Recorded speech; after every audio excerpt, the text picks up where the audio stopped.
Hello students, आज हम rainbow book के अंदर जो 5th लेसन का सेकंड पार्ट है उसे आज हम करेंगे। Purity is power. प्योरिटी का मतलब होता है शुद्धता या पवित्रता। वो क्या है? इज़ पावर यानी शक्ति है, यानी कि ताकत है वो। तो शुद्धता या पवित्रता वही क्या है? शक्ति है। तो इसका हम सेकंड पार्ट आज हम स्टार्ट कर रहे हैं। इसकी जो बिगनिंग हो रही है वो एक स्टेटमेंट से हो रही है। किसके? Purity is strength, Swami Vivekananda. Swami Vivekananda के एक कथन से, स्टेटमेंट से ये स्टार्ट हो रहा है। लिसन, प्योरिटी इज स्ट्रेंथ, यानी कि उन्होंने प्योरिटी के बारे में क्या कहा था? पवित्रता या शुद्धता ही क्या है? स्ट्रेंथ है, यानी कि ताकत है। वी वॉन्ट प्योरिटी, हम चाहते हैं। व्हाट? प्योरिटी, शुद्धता या पवित्रता। प्योर फूड, डेफिनेटली हम प्योर फूड चाहते हैं। प्योर वाटर चाहते हैं। प्योर एयर चाहते हैं। वी लॉन्ग फॉर का मतलब होता है चाहना या इच्छा रखना। We long for pure surroundings. Surroundings का मतलब होता है आस पड़ोस या परिवेश। तो हम किसकी कामना करते हैं? किसको चाहते हैं? हम चाहते हैं कि हमारा जो आस पड़ोस हो, सराउंडिंग्स हो, वो कैसी हो? एकदम प्योर हो। तो we long for pure surroundings. We yearn for, yearn का मतलब भी होता है चाहना, इच्छा रखना। We yearn for pure heart and pure love. हम एकदम शुद्ध जो है हृदय है और शुद्ध प्रेम है, उसकी हम इच्छा रखते हैं, उसको चाहते हैं।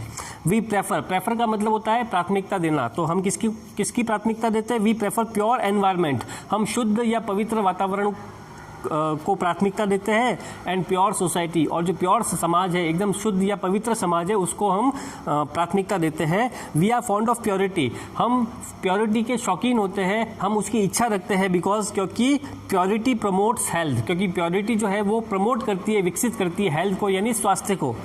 Impurities are injurious to health, और जो इम्प्योरिटीज़ है, अपवित्रता है या अशुद्धता है, वो क्या करती है? वो हेल्थ के लिए इंजूरियस है। इंजूरियस का मतलब होता है हानिकारक। तो अपवित्रताएं जो होती है आपके मन की या कहीं बाहर की, आंतरिक या बाह्य, जो भी अपवित्रता है वो क्या होती है? एक्चुअल में वो इंजूरियस होती है, यानी कि खतरनाक होती है, हानिकारक होती है हेल्थ के लिए, स्वास्थ्य के लिए। Purity provides peace of mind. Purity क्या प्रोवाइड करती है? प्रोवाइड का मतलब देना। तो प्योरिटी जो प्रदान करती है, देती है क्या? पीस ऑफ माइंड, यानी मन की शांति प्रदान करती है। इम्प्योरिटीज इम्पेयर द माइंड, और जो इम्प्योरिटीज होती है, अपवित्रताएं होती है, वो आपके माइंड को क्या करती है? खराब कर देती है। इम्पेयर का मतलब होता है खराब करना या विकृत करना। Both for bodily health and mental health, दोनों के लिए, बॉडीली हेल्थ के लिए यानी कि शारीरिक स्वास्थ्य के लिए, और मेंटल हेल्थ और जो मानसिक स्वास्थ्य है उसके लिए, दोनों के लिए क्या कॉमा करके बताया गया है? We need purity. हमें किसकी आवश्यकता होती है? प्योरिटी की आवश्यकता होती है। We do require environmental purity for overall health. अब देखो, ये डू है, जोर देकर के कहा गया कि वी डू रिक्वायर, हमें आवश्यकता है। वी डू रिक्वायर किसकी? एनवायरमेंटल प्योरिटी, जो वातावरणीय या पर्यावरणीय प्योरिटी है, शुद्धता है, पवित्रता है, उसकी हमें आवश्यकता ही है। किसके लिए? वो भी फॉर ओवरऑल हेल्थ, हमारे संपूर्ण विकास के लिए, हमारे संपूर्ण स्वास्थ्य के लिए, अच्छे स्वास्थ्य के लिए हमें पर्यावरणीय जो प्योरिटी है उसकी हमें आवश्यकता होती ही है। अब प्योरिटी को डिफाइन किया गया है। Purity of body is physical health. Purity of body यानी शरीर की जो प्योरिटी है वो क्या है? एक्चुअल में फिजिकल हेल्थ है, कि आपकी शारीरिक हेल्थ कैसी है, आपकी शारीरिक स्वास्थ्य कैसा है, वो है। प्योरिटी ऑफ स्पीच, और स्पीच का मतलब भाषण नहीं, यहाँ पर बात करना, वार्तालाप, बात करना। तो purity of speech is unsullied truth. Unsullied का मतलब होता है एकदम स्वच्छ या बेदाग, जिसमें कोई दाग नहीं होता है। तो प्योरिटी ऑफ स्पीच यानी बात करने की जो पवित्रता है, वार्तालाप करने की जो पवित्रता है, वो एक्चुअल में क्या है?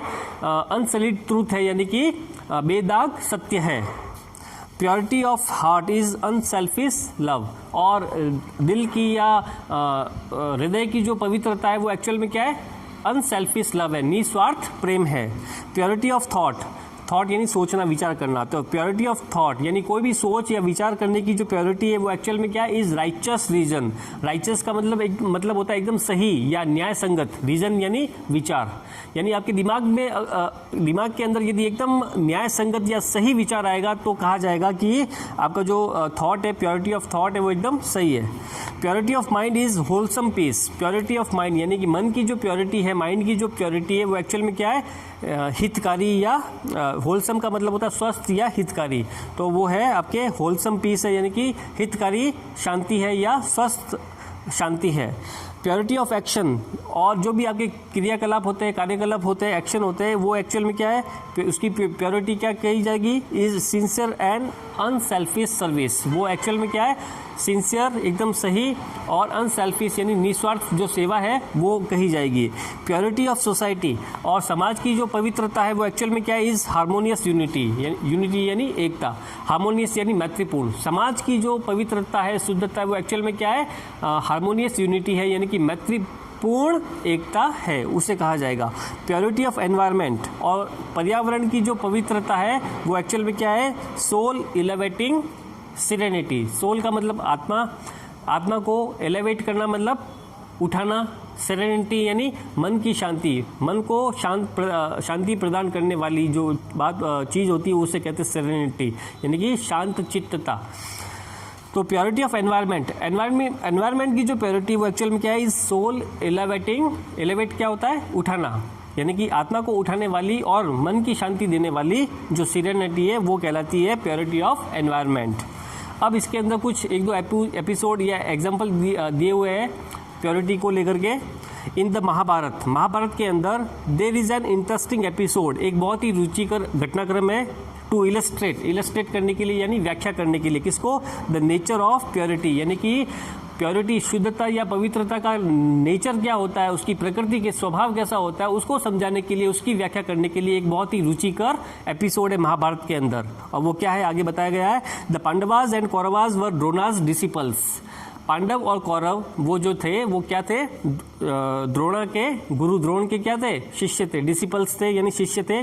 दे were once summoned by the preceptor Drona for a test. उन्हें एक बार बुलाया गया, प्रीसेप्टर का मतलब गुरु द्रोण के द्वारा उनको समन का मतलब बुलाया गया, एक टेस्ट के लिए, एक परीक्षा के लिए उनको बुलाया गया, यानी कौरव को भी बुलाया गया और पांडव को भी बुलाया गया। The eldest of the Pandavas Yudhishthira, और पांडवों में सबसे बड़ा, सबसे एल्डेस्ट जो था युधिष्ठिर, ही वॉज आस्क्ड, उसे पूछा गया या कहा गया, to bring one bad person, एक बुरा व्यक्ति लाने के लिए, कहाँ से, फ्रॉम द सोसाइटी, समाज से, यानी कि एक परीक्षा लेनी थी गुरु को, तो उन्होंने कौरव को और पांडव दोनों को बुलाया, और दोनों के बड़े बड़े जो है भाई, यानी उसमें पांडव में था युधिष्ठिर और कौरव में था दुर्योधन। तो पहले पांडव को बुलाया, युधिष्ठिर को बुलाया, और उसे कहा गया कि उसे एक बैड पर्सन, एक बुरा व्यक्ति समाज से लेकर के आना है। The eldest of the Kauravas Duryodhan, और जो कौरवों में सबसे बड़ा था दुर्योधन, कॉमा करके बताया गया, वॉज आस्क्ड, उसे भी कहा गया, वॉज आस्क्ड उसे कहा गया, टू फैच यानी लाना, one good person from the same society, उसी समाज से, जिस समाज से युधिष्ठिर को कहा गया था, उसी समाज से युधिष्ठिर को दुर्योधन को कहा गया कि उसे अब एक अच्छा पर्सन उस समाज से, उसी समाज से लेकर के आना है। यानी कि देखो, युधिष्ठिर को काम सौंपा गया समाज से एक बुरा व्यक्ति लाने के लिए, और दुर्योधन को कहा गया कि उसी समाज से एक अच्छा पर्सन लाना है। कहाँ से, from the same society in Hastinapur, Hastinapur उनके राज्य की राजधानी थी, वहाँ से लाना था। After a thorough search, thorough means पूर्ण, संपूर्ण, यानी कि संपूर्ण सर्च यानी खोजबीन के बाद, both the cousins return empty handed, दोनों जो चचेरे भाई थे वो खाली हाथ लौटे। क्यों, क्योंकि the pure minded Yudhishthira found everyone to be pious and pure, क्योंकि जो ऑलरेडी खुद प्योर माइंड वाला व्यक्ति था, ये कौन, युधिष्ठिर, जो अच्छे व्यक्तित्व या बहुत ही अच्छा व्यक्तित्व था, जिसका युधिष्ठिर को हम अच्छा मानते हैं और दुर्योधन को हम बुरा मानते हैं, तो जो खुद इतना अच्छा था, तो इसमें बताया गया कि द प्योर माइंडेड युधिष्ठिर, जो प्योर माइंड वाला, एकदम शुद्ध या पवित्र माइंड वाला युधिष्ठिर था, उससे क्या हुआ, फाउंड एवरीवन टू बी पायस, उसने हर किसी को पाया, कैसा, पायस यानी एकदम पवित्र एंड प्योर, और एकदम शुद्ध उसने पाया, यानी वो खुद इतना अच्छा था कि वो दूसरों के अंदर कोई भी बुराई नहीं देख पाया, तो उसे कोई भी ऐसा बुरा व्यक्ति नहीं मिला। The impure mind of Duryodhana, और जैसा कि हम जानते हैं दुर्योधन का माइंड कैसा था, इम्प्योर था, अशुद्ध था, अपवित्र था, तो जो जैसा सोचेगा वैसे ही दूसरों को भी सोचेगा। युधिष्ठिर अच्छा था तो हर किसी को, बुरे व्यक्ति को भी वो अच्छा ही समझता था, तो इसलिए उसको बुरा व्यक्ति मिला नहीं। लेकिन दुर्योधन जो था वो खुद एक बुरा व्यक्ति था, तो वो हर किसी को बुरा ही समझता था, इसलिए उसे कोई अच्छा आदमी मिला नहीं। तो the impure mind of Duryodhana found everyone to be evil and impure, और जो अपवित्र माइंड रखने वाला जो दुर्योधन था उसने हर किसी को पाया कैसा, एकदम इविल यानी खराब एंड इम्प्योर, अपवित्र पाया, इसलिए वो खाली हाथ लौटे थे। As is the mind so is the vision, जैसा आपका माइंड होगा वैसे ही आपके विचार होंगे, आपके विजन होंगे। ये इस कहानी का जो समझाया गया, इस कहानी के द्वारा समझाया गया है कि प्योरिटी क्या होती है, प्योरिटी में क्या ताकत होती है। Purity of mind makes our vision, purity of mind, हमारे मन की जो, हमारे माइंड की जो प्योरिटी होती है वो क्या करती है, हमारे विचार तय करती है, वो हमारे विचार बनाती है। वर्ड्स, हमारी भाषा या हमारी बोली है उसको वो सही दिशा देती है। एंड डीड्स, और जो हमारे कार्य होते हैं उसको एकदम कैसे करते हैं, प्योर करते हैं। यानी कि हमारे माइंड की जो प्योरिटी है वो क्या करती है, makes our vision, words and deeds pure. वो हमारे जो विचार है, विजन है, हमारे वर्ड्स, हमारी जो शब्द है और हमारे जो डीड्स है, हमारे जो कार्य है उसको एकदम प्योर बनाते हैं। It has also the power to purify people, और इसमें ये भी ताकत होती है प्योरीफाई करने की, एकदम शुद्ध बनाने की, पवित्र करने की, लोगों को एकदम शुद्ध करने की या पवित्र करने की इसके अंदर ताकत भी होती है। Evil has no place in the presence of purity, evil यानी बुराई का कोई स्थान नहीं होता है किसकी उपस्थिति में, प्रेजेंस यानी उपस्थिति, प्योरिटी की उपस्थिति में evil यानी बुराई का कोई स्थान नहीं होता है। Nor can it face purity, और न ही ये किसी भी पवित्रता या शुद्धता का सामना कर सकती है बुराई। As darkness can not face the sun, वैसे ही जैसे कि डार्कनेस, अंधकार सूरज को फेस नहीं कर सकता, उसका सामना नहीं कर सकता, वैसे ही इम्प्योरिटी प्योरिटी का सामना नहीं कर सकती। It only gets change into purity, ये तो केवल क्या चेंज हो जाती है, परिवर्तित हो सकती है किसमें, प्योरिटी में। हाँ, इम्प्योरिटी जो है वो प्योरिटी में चेंज हो सकती है। Fools who come to scoff remain to pray in the presence of purity, fools यानी मूर्ख लोग, जो मूर्ख लोग होते हैं, हु कम टू स्कॉफ, जो हमेशा मजाक उड़ाने में ही किसी की हंसी उड़ाने में लगे रहते हैं या किसी का मजाक ही उड़ाते रहते हैं, वे जो मूर्ख होते हैं वो क्या हो जाते हैं, remain to pray in the presence of purity. वो अगर प्योरिटी की प्रेजेंस में अगर आ जाए तो वो भी कैसे रह जाते हैं, यानी कि वो प्रे करने लग जाते हैं। यानी ऐसे मूर्ख लोग जो हर किसी का मजाक उड़ाते हैं, हंसी उड़ाते हैं, वो यदि प्योरिटी की प्रेजेंस में आ जाए, उपस्थिति में आ जाए, तो वो भी प्रे करने लग जाते हैं, वो भी प्रार्थना, उनके हाथ भी प्रार्थना में लगे रहेंगे अगर ऐसा हो जाता है तो। Villains who come to harm, वे बुरे लोग, विलियंस जो हु कम टू हार्म, जो नुकसान पहुंचाने के लिए आते हैं, वो स्टैंड इन एडोरेशन, वो भी खड़े हो जाते हैं। एडोरेशन बहुत अच्छा वर्ड है। एडोरेशन का मतलब होता है, इसमें लिखा हुआ है, किसी का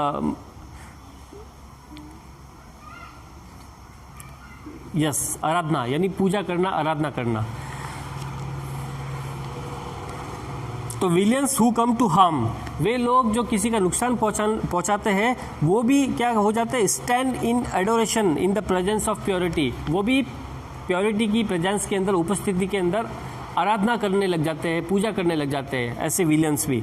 मर्डरर्स बिकम वोटरीज ऑफ पीस, और जो हत्यारे होते हैं, जो हत्यारे लोग होते हैं, वो क्या बन जाते हैं, बिकम यानी बन जाते, हो जाते हैं, वोटरीज यानी समर्थक या अनुयायी, किसके, ऑफ पीस, शांति के, वो भी शांति के अनुयायी बन जाते हैं। किसके कारण से, इन द प्रेजेंस ऑफ प्योरिटी, यानी कि प्योरिटी के प्रेजेंस में आने के कारण ऐसे बुरे लोग भी अच्छे लोग में बदल सकते हैं। पावहरी बाबा वॉज अ सेंट, सेंट यानी साधु। पावहरी बाबा जो थे वो एक साधु थे। ही वॉज प्योर एंड पायस, वो प्योर और जो पायस होता है वो दोनों सिनोनिमी है लगभग, उसका मतलब ही होता है शुद्ध, पवित्र।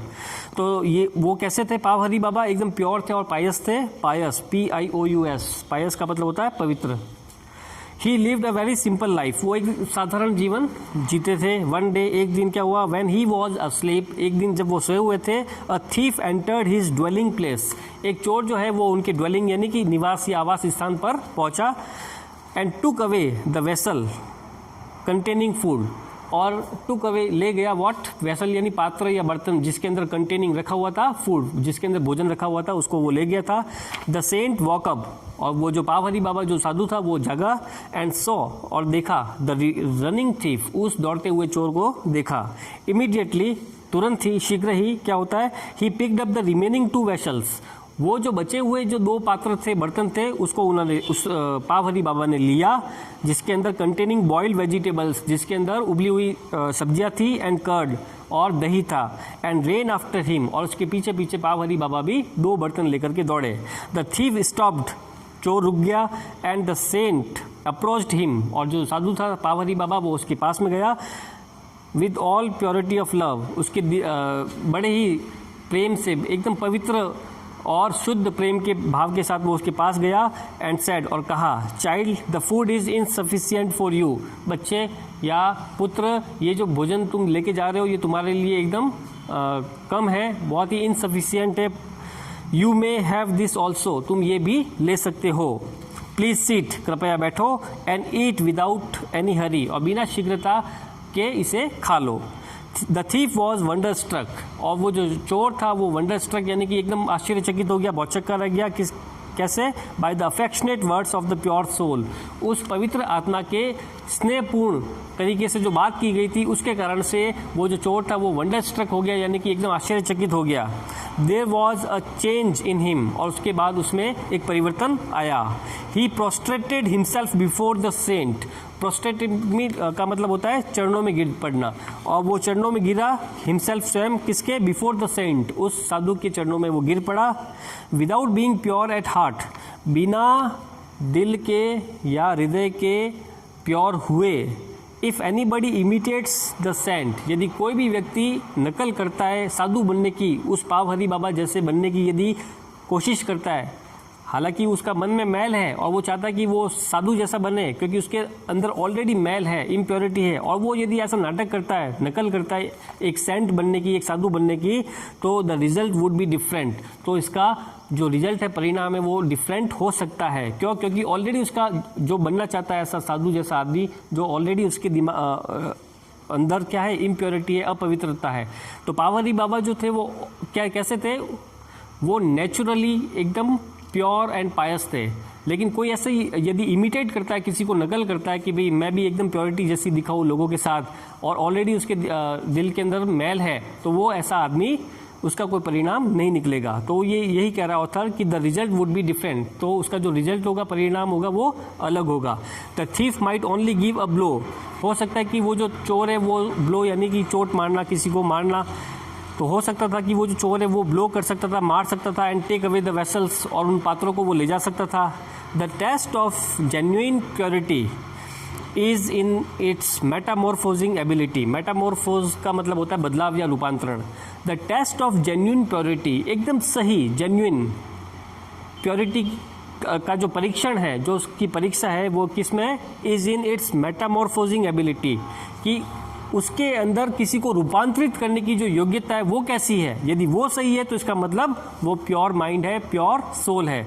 तो ये यही कहा गया कि the test of genuine purity is in its metamorphosing ability, यानी कि सच्ची पवित्रता की जो परीक्षा है वो परिवर्तन करने की उसकी क्षमता कैसी है, उसके अंदर निहित है। तो आज हम इतना ही करते हैं। आई होप आपको ये वीडियो समझ में आया होगा, तो आप इसकी मीनिंग्स अच्छे से उतार लीजिए। Thank you so much.